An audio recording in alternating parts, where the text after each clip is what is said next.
श्री सच्चिदानंद सद्गुरु साईनाथ महाराज की जय। ஸ்ரீ சாயி சச்சரிதம் ஓவிகள் கருத்துரை அத்தியாயம் 23 குரு பக்தி லீலைகள் தரிசனம். ஸ்ரீ கணேசனை வணங்குகின்றேன். அறிவை அளிப்பவளான அன்னை ஸ்ரீ சரஸ்வதி தேவியை வணங்குகின்றேன். ஸ்ரீ குரு தேவரை வணங்குகின்றேன். ஸ்ரீ குல தேவதையை வணங்குகின்றேன். சீதா ராமச்சந்திரனை வணங்குகின்றேன். ஸ்ரீ சத்குரு சாய்நாத் மகாராஜை வணங்குகின்றேன். தங்கம் தூய்மையானதா அல்லது கலப்படம் செய்யப்பட்டதா என்று சோதிக்க தங்கத்தை சூடாக்காமல் வெறும் வார்த்தைகளை நம்ப முடியாது. வைரமானது அதன் அழகையும் சிறப்பையும் அடைய சுத்தியலின் அடிகளையும் தாங்க வேண்டும். ஒளியின் காயங்களை தாங்காமல் ஒரு கல் கூட தெய்வீக வடிவத்தை அடையாது. காக்கா சாஹேப் பாபாவினுடைய கழுத்திலே ஒரு தாயத்தை போல இருந்தார். அதாவது அவர் மிகவும் அன்பான பக்தராகவும் உண்மை உள்ளவராகவும் இருந்தார். ஆனால் அவர் எந்த வகையான பக்தர் என்பதை மற்றவர்கள் எப்படி உணர்வார்கள்? ஒரு வைர ஆர்வலர் வைரத்தை அதில் ஒரு நூலை கட்டி நெருப்பிலே போட்டு சோதிக்கின்றார். ஒரு மகானின் வார்த்தைகளில் நீங்கள் அவநம்பிக்கை காட்டினால் எடுத்த தீர்மானம் கூட பயன் அற்றதாகிவிடும். அந்த உறுதியானது சும்மா அரட்டை அடிப்பதே தவிர சிறிதளவு ஆன்மீக பலனை கூட தராது. குருவினுடைய வார்த்தைகளை வழிபட தகுந்ததாக கருதி அவ்வாறே நடந்து கொள்பவர் பலனை அடைவதோடு ஆன்மீக நலனும் அடைகின்றார். குருவின் வார்த்தைகளை மதிக்காதவன் அல்லது அதில் தவறுகளை கண்டு அறிபவன் சீரழிவுக்கு ஆளாவான். எப்பொழுதும் குருவுக்கு சேவை செய்ய தயாராக இருப்பவர், குருவினுடைய கட்டளைகளை மதித்து நடப்பவர், தன் நலன்கள் மற்றும் தீமைகளை பற்றி சிந்திப்பதில்லை. தன் நலன்கள் அனைத்தையும் குருவிடம் ஒப்படைக்கின்றார். அத்தகைய அடியவர் பக்தன் ஸ்ரீ குருவினுடைய கட்டளைக்கு அடிபணிபவன் குருவின் முன் தன் சொந்த ஞானத்தை பின்பற்றுவது இல்லை. எது நன்மை சரி தவறு என்று கருதாமல் குருவின் வார்த்தைகளை பின்பற்ற எப்பொழுதும் தயாராக இருக்கின்றான். ஒரு நல்ல பக்தரின் மனம் எப்பொழுதும் சாயினுடைய திருநாமத்தின் ஜபத்திலே ஆழ்ந்திருக்கும். அவரது பார்வை எப்பொழுதும் சாயினுடைய பாதங்களிலே நிலைத்திருக்கும். அவர் தனது உடலையும் மனதையும் சாயினுடைய சேவையிலும் தியானத்திலும் முழுமையாக அர்ப்பணிக்கின்றார். அத்தகைய நல்ல பக்தன் குரு கட்டளைகளை வழங்குவதிலும் அவருடைய கட்டளைகளை பின்பற்றுவதிலும் தாமதம் செய்வதை பொறுத்து கொள்ள முடியாது.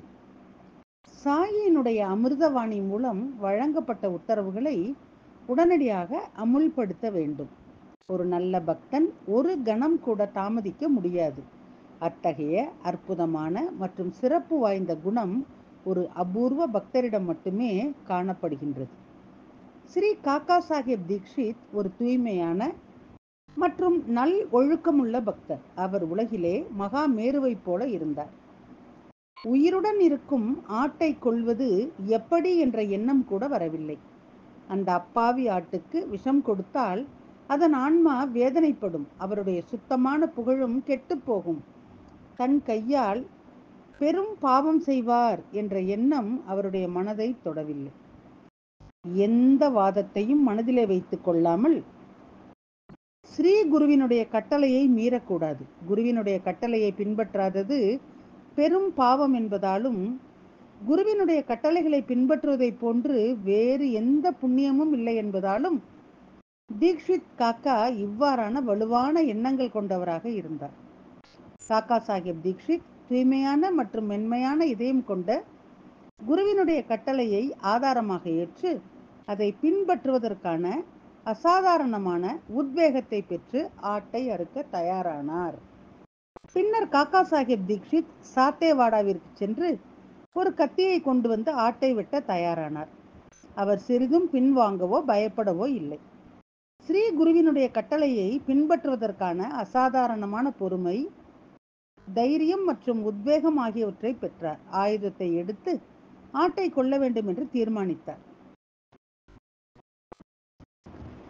தூய்மையான குஜராத்தி நாகர் பிராமண குடும்பத்திலே பிறந்து பிறப்பிலிருந்தே அஹிம்சையினுடைய சபதத்தை கடைபிடித்த காக்கா சாஹேப் என்பவருக்கு இந்த மோசமான சம்பவம் ஏற்பட்டது. அவரை போன்ற ஒழுக்கமுள்ள நல்ல பண்பாடு உள்ள உயிரினம் தன் கையால் ஆயுதத்தையும் எடுத்துக்கொண்டு எப்படி கொள்ள தயாராக இருப்பாரா? ஸ்ரீ குருவினுடைய கட்டளைகளை பின்பற்ற பயமின்றி ஒப்புக்கொண்டார். மனதிலே உறுதியும் உள்ளத்திலே தைரியத்துடன் ஆயத்தமானார். ஆனால் மென்மையான உணர்திறன் மனதாலும் இன்று வரை நன்மதிப்புகளாலும் அகிம்சை விரதத்தாலும் இதயம் வேகமாக துடிக்க ஆரம்பித்தது. உடல் வியர்வையால் நனைந்தது. இதனால் வரை யாரிடமும் கடுஞ்சொற்களை பேசியது இல்லை. யாரையும் புண்படுத்தாத மென்மையான மனசாட்சி கொண்ட காக்கா, யாரிடமும் கசப்பான உணர்வுகள் இல்லாத அந்த காக்காவினுடைய மனதிலே தாக்க வேண்டிய நெருக்கடியான தருணம் வந்துவிட்டது. குருவினுடைய வாக்குகளை பின்பற்றாமல் இருப்பது குருவை அவமதிப்பதற்கு சமம். அப்படிப்பட்ட பொருளுக்கு நரகத்தை தவிர வேறு வழி இல்லை. பூர்வ ஜென்ம புண்ணியங்கள், முற்பிறவிகள் செய்த புண்ணியங்கள், முந்தைய சுப திரட்சிகள் குருவினுடைய கட்டளையை மீறுவதால் அழிந்து விடுகின்றன என்பது காக்காவினுடைய மனதிலே உறுதியாக பதிந்திருந்தது. குருவினுடைய வார்த்தைகளை பின்பற்றுவதே சீடனுக்கு உண்மையான ஆபரணம். இவையே உண்மையான சீடனின் பண்புகள். ஒரு உண்மையான சீடனுக்கு தன் குருவினுடைய கட்டளையை மீறுவது பெரும் பாவமாக கருதப்படுகின்றது. ஒரு கணம் கூட தாமதிக்காமல் குருவினுடைய கட்டளைகளை உடனடியாக பின்பற்ற வேண்டும். கட்டளைகளை பின்பற்றும் போது சாக்கு போக்குகளை சொல்பவன் குழப்பமடைபவன் அல்லது கட்டளைகளின் சாத்தியக்கூறுகளை பற்றி நினைத்து கொண்டிருப்பவன் கொம்பு இல்லாத ஆண் விலங்கு.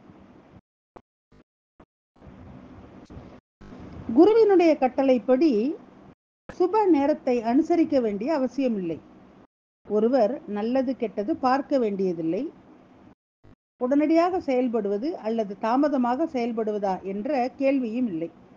குருவினுடைய கட்டளையை உடனடியாக கடைபிடிப்பவன் தான் ஞானவான். கட்டளைகளை கடைபிடிப்பதிலே தாமதம் செய்பவர் துரதிர்ஷ்டவசமானவர். அப்போது காக்கா ஒரு கையால் தன்னுடைய வேஷ்டியை சரி செய்து கொண்டு மறுகையால் கத்தியை பிடித்தார். சட்டையினுடைய கைகளை சுருட்டி கொண்டு ஆட்டினுடைய அருகிலே வந்தார்.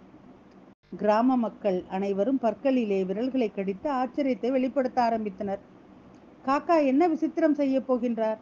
காக்காவின் மனதிலே மென்மையும் நேர்மையும் எங்கே மறைந்தது? காக்கா எப்படி இவ்வளவு கடுமையானவரானார்? அனைவரும் மிகவும் ஆச்சரியப்பட்டனர். முஸ்லிம் மதத்தை பின்பற்றுபவரும் அசைவ உணவை உண்பவருமான ஃபக்கீர் பாபா கூட அந்த துன்புறுத்தும் ஆட்டின் மீது ஆயுதத்தை பிரயோகிக்க தயாராக இல்லை. அதே சமயம் பிராமணர் காக்கா பொறுமையாகவும் தயாராகவும் இருந்தார். என்ன மாதிரியான சம்பவம் நடக்கின்றது?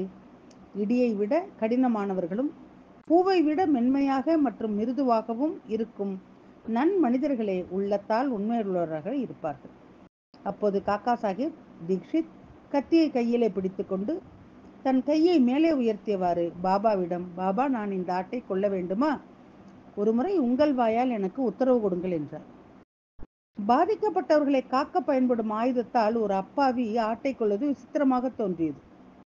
ஆனால் இதில் குருவுக்கு சேவை செய்வது உங்கள் எல்லாமாக கருதி உங்கள் ஆன்மாவையும் இதயத்தையும் குருவிடம் விற்றுவிட்டாரோ? அந்த காக்காவின் உள்ளம் கொஞ்சம் தயங்கியது. ஆட்டை கொள்ள முயலும் போது காக்காவினுடைய மனதிலே கருணை உணர்வு எழுந்தது. இதனால் கத்தியை பிடித்திருந்த அவரது கை நடுங்கத் தொடங்கியது. அதை கொள்ள தைரியம் இல்லை, கையும் முன்னேறவில்லை.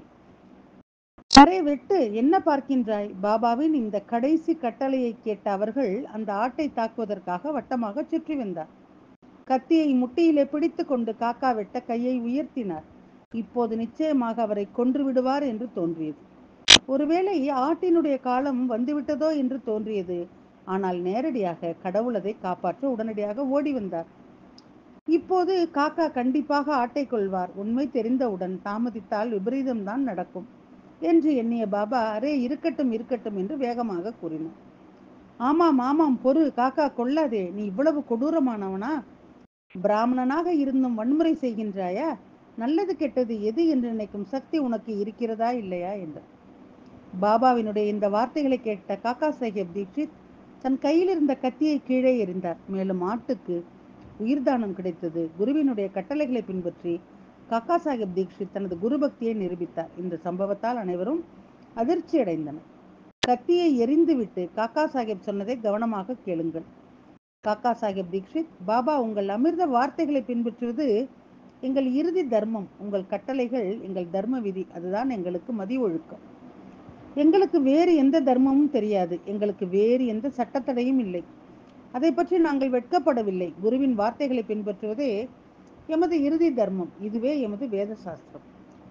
குருவினுடைய கட்டளைப்படி நடப்பதே எமது சிஷ்யத்துவம்.